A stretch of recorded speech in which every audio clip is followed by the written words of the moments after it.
ఇప్పుడు మీడియా కేసీఆర్ చెప్పినట్లే ఉన్నది అని ఒక అభిప్రాయం అయితే తెలంగాణలో ఉన్నది.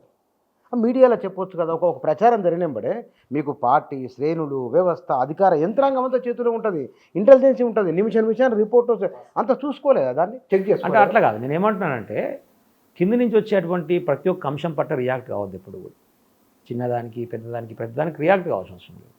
కొన్ని సందర్భాల్లో కొన్నింటికి మాత్రమే ప్రభుత్వాన్ని నడిపేటువంటి పాలకులు కొన్ని సందర్భాల్లో రియాక్ట్ కావాలి. లేకపోతే ప్రతి ఒక్కరు రోజు నీ మీద 100 విమర్శలు చేస్తారు. 100కి మనం సమాధానం చెప్పుకుంటూ కూర్చుంటే అసలు ప్రభుత్వం నడపలేదు. కానీ కొన్నింటికన్నా కావాలి కదా.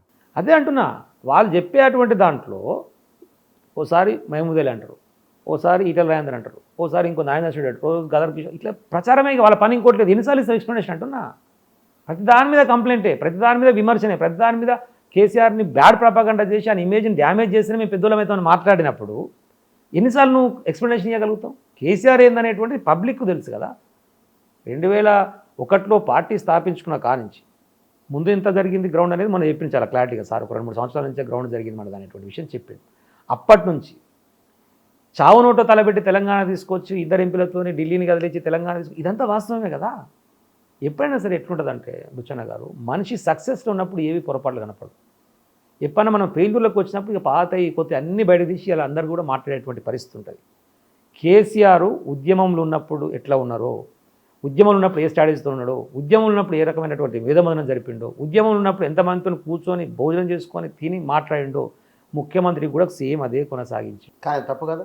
ఉద్యమం ఉన్నప్పుడు ఉద్యమకారునివి, ఇప్పుడు పరిపాలన. అవును, 2 పాత్రలు భిన్నమైనవే. లేదు నేనేమంటున్నానంటే ఉద్యమకారులు ఎవరు పరిపాలకులుగా సక్సెస్ కాలేదు అని చెప్పేసి ఏ చరిత్ర చూసినా మామూలు కనపడుతుంది. కానీ కేసీఆర్ అట్లా కాలే కదా. ఫస్ట్ దీన్ని అర్థం చేసుకోండి, స్టేట్ని అర్థం చేసుకోండి, స్టేట్లకు కావాల్సిన అర్థం చేసుకోండి, మనకున్న వనరులను అర్థం చేసుకోండి, దాన్ని ఎట్లా పెంచాలనో అర్థం చేసుకోండి. ఇవన్నీ కేసీఆర్ గారితోనే జరిగినాయి, కేసీఆర్ గారి ఆలోచనలకే జరిగినాయి. ధ్వంసం అయిపోయినటువంటి పల్లె జీవన విధానాన్ని తిరిగి పునర్నిర్మించడానికి ఏం స్ట్రాటజీ ప్లే చేయాలని కూడా కేసీఆర్ చేసి. నేను ఒకటి చెప్పొచ్చాను మీకు. జార్ఖండ్ జేఎంఎం ఒక బ్యాక్గ్రౌండ్, అస్సాం గణపరిషత్ 90లో ప్రతిరోజు మీడియాలో చర్చ, ఒక విద్యార్థి నాయకత్వం వచ్చింది, ఒక వాళ్ళు అత్యుత్తమం, రకరకాల చర్చలు జరిగినాయి. కనీసం ఆ నాయకత్వాల నుంచి ఎందుకు దూరం అయిపోయినాయి, ఎందుకు డిస్టర్బ్ అయినా కూడా ఈ తెలంగాణ ఉద్యమ నాయకత్వం ఎందుకు గుర్తించలేదు అంటే అట్లా కాదు. తెలంగాణ పార్టీ పెట్టేటప్పుడే మీరు జేఎంఎం గుర్తు చేశారు కాబట్టి, శిబు సోరెన్ తండ్రి పార్టీ పెట్టి ఉద్యమ నాయకత్వంతో ముందుకు పోతే విపరీతమైన కేసులు పెట్టి జైలు వేసారు. శిబు సోరెన్ ఆయన చనిపోయింది ఒక దగ్గర జరిగిన సంఘటనగా. తర్వాత శిబు సోరెన్ నాయకుని ఎన్నుకుంటే ఆయన కొడుకుని స్టేట్ కమిటీ మీటింగ్ పెడితే 70 మందికి 7 రాలే. ఏందబ్బా అని అనుకుంటూ వాడు జైలు ఉన్నాడు, వాడు పోలీస్ స్టేషన్ అంటాడు, వాడు కోర్టు అంటాడు, ఏదో పని మీద. అరే ఏంది ఇది అంటే ఉద్యమ పంతాలు పోతే మనకి ఇలాంటి ఎదురు దెబ్బలు తగ్గుతున్నాయి కాబట్టి రాజకీయ పంతాలు పోవాలని చెప్పేసి ఆయన రాజకీయ పార్టీ స్థాపించి కొట్లాడు. ఇగో అట్లనే మనం కూడా ఉద్యమ పంతాలు పోతే తెలంగాణ ఉద్యమాన్ని తొక్కేస్తారు కాబట్టి రాజకీయ పంతాలు పోవాలనే దాని నుంచి నేర్చుకున్నాం. అంటే అనుమానం లేదు, దాంట్లో అనుమానం లేదు. పార్టీ పెట్టినాం, చేసినాం, పార్టీ పెట్టినాం, చేసినాం. కానీ రాజకీయపరమైనటువంటి పరిపాలనా రూపంలో సక్సెస్ఫుల్గా ముందుకు సాగింది మాత్రం ఈ భారతదేశంలో కేసీఆర్ గారే. మిగతా వాళ్ళు కేసీఆర్ గారితో నేర్చుకోవాలి, మిగతా వాళ్ళ దగ్గర నుంచి కేసీఆర్ గారు నేర్చుకునేది లేదు, మన పార్టీ నేర్చుకునేది లేదు. ఎక్కడ సక్సెస్ అనేది గెలిపోవటంలో నుంచి గెలిపోవటంలో నేను అనేది అదే. గెలిపోవటంలో ఇప్పుడు నీకేం ఓడగొట్టారంటే 1.8%, 39 సీట్స్ ఇచ్చిరు మొన్న నీకు. అవతల ఇప్పుడు మనం ఆంధ్రాలో చూస్తే 175లో 10 వచ్చినాయి. ఆయన కూడా సంక్షేమ కార్యక్రమాలు చేసినాడు. అక్కడ 5 ఇయర్స్ టెన్యూర్, ఇక్కడ 10 ఇయర్స్ టెన్యూర్ కేసీఆర్ గారికి. పబ్లిక్లో నేను కూడా 10 ఇయర్స్ ఉన్నా కదా, ఏమైందిరా ఎందుకు ఇట్లా చేసినా అడిగినాం దగ్గర వాళ్ళని.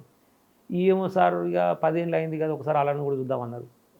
పబ్లిక్ ఈ మూడ్లో ఉంటే మనం ఏం చేయగలుగుతాం? ఎన్నిక సందర్భం వచ్చినప్పుడు ఓటు ఎందుకు వేస్తారు అనే దానికి పబ్లిక్ పల్స్ ఇవ్వని దొరికే పరిస్థితి లేదు.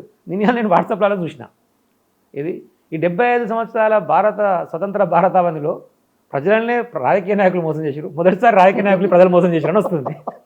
అంటే దీన్ని ఏమని చూద్దాం మనం? ఇప్పుడు నాకు అర్థమైంది ఏంటంటే కేసీఆర్ కరెంట్ ఇచ్చింది 24 గంటలు, కేసీఆర్ నీళ్ళు ఇచ్చిన చెరువులు నిన్నాయి, సాగునీరు వస్తుంది, త్రాగునీరు ఇచ్చింది మిషన్ భగీరథ, మంచిగా గురుకుల పాఠశాలలు కట్టిండు, మంచిగా రైతు బంధు వస్తుంది, రైతు బీమా వస్తుంది, ఆసరా పింఛన్లు వస్తున్నాయి, కేసీఆర్ కిట్ వస్తుంది, కళ్యాణ లక్ష్మి వస్తుంది. ఇవన్నీ ఇట్లనే ఉంటాయి, ఇవన్నీ ఇట్లనే ఉంటాయి, ఇవన్నీ ఇట్లనే ఉండి ఈడేదో రేవంత్ రెడ్డి అంటూ ఇంకేదో ఇస్తా అంటుండు కదా, చూద్దాం ఇది కూడా. ఇవన్నీ ఇట్లనే ఉంటాయి, ఇంక నీకు ఎక్స్ట్రా ఇస్తా అంటుండు కదా, చూద్దాం. ఈయన పెద్ద కొడుకు అన్నాడు కదా, ఈయన చిన్న కొడుకు అంటుండు కదా, నన్ను కూడా చూడు ఒకసారి పెద్ద కొడుకుని చూస్తే చిన్న కొడుకు పెడతా అంటుండు కదా అని చెప్పి పబ్లిక్ అనుకున్నారు. తీరా చూస్తే ఏమైపోయిందంటే వీడు చిన్న కొడుకు కాలేదు, సౌతి కొడుకు కాలేదు, దొంగన కొడుకు అయిన లాస్ట్కి. సమస్య అది ఇక్కడ. పబ్లిక్ మనుషులకి ఏముంటుందంటే సహజ లక్షణం, 10 రూపాయలు ఎక్కిస్తా అంటే ఆశపడుతుంది, నేనైనా నువ్వైనా. అరే 10 అంటే 15 అన్నాడు అంటే ఏమైపోయింది, ఎన్నిక అనేటువంటిది అంటే వారాస్ పాటలు లెక్క అయిపోయింది. నేను 10 ఇస్తాను, నువ్వు 20 ఇస్తాను, 30 ఇస్తాను, 40 ఇస్తాను. ఇది ఈ వాతావరణం కూడా మంచిది కాదు వాస్తవానికి. సరే, కేసీఆర్ గారు చేసే ఉద్దేశం ఏంటంటే తెచ్చుకున్న తెలంగాణలో మనం అభివృద్ధిని చూపించాలి, మనం ఒక బాటలు వేయాలి అనేటువంటి లక్ష్యం కోసం చేసింది. కానీ ఇవి సాధ్యమైతే కావా తెలియకుండా ఇక మనం చెప్పినాం కాబట్టి అరాజ్ పాట పడాలని చెప్పి అవతల కాంగ్రెస్ పార్టీ రేవంత్ రెడ్డి నోటికి వచ్చిన అబద్ధాలు చెప్పారు. తీరా వచ్చేమని అధికారంలో కాంగ్రెస్ లంకబిందులు ఉంటాయి అనుకుని వచ్చిన ఏం లేవుగా అంటున్నాడు. అరే నువ్వు ఎమ్మెల్యేగా పనిచేసి, ఎంపీగా పనిచేసి లంకబిందులు ఎట్టుంటారా నాయన?